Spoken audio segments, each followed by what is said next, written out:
In this case, you just got to watch it and shake your head.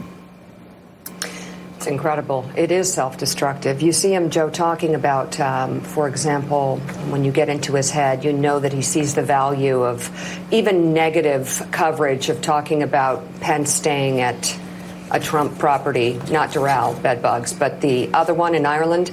And you know that every time that story is covered, Trump is happy because at least it's press coverage for a brand of his.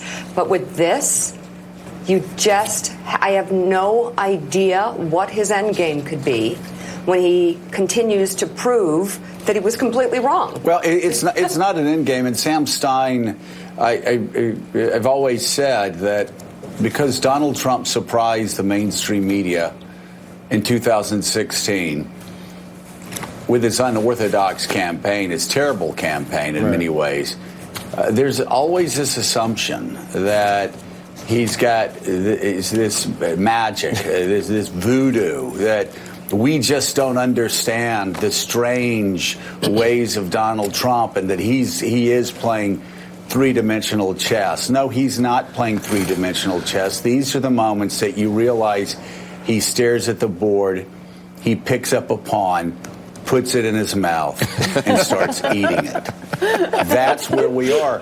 All of this does not accrue to his benefit.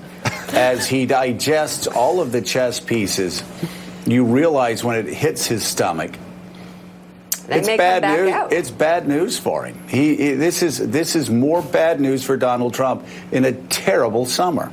I'm trying to go along with this imagery, but I don't know how to advance it. But I do agree with you. I was talking with Susan before we started the show about whether there was something he was trying to distract from. Maybe it's transferring money to his border wall from military bases, something that is more politically problematic. And my position is, if he's trying to distract, if he's trying to deflect, this is the worst job at deflection or distraction you could possibly do, because he looks pathological. He looks like someone who, if your uncle were doing this, you would say, oh my God, he has a real problem.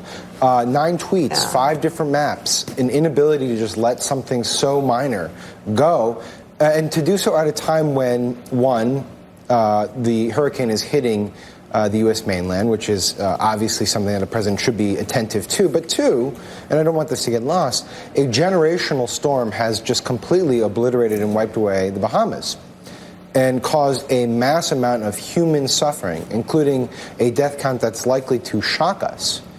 For a president to not show a modicum of empathy or attention to that because he's obsessively drawing Sharpies on old maps is a bizarre thing to witness, and it's a bad political development for him, too. So I don't think he's distracting, because if he was trying to distract, he would be doing something else other than this. Joe, I agree with you and Sam. I think there's a tendency these days to overthink what President Trump is doing or saying.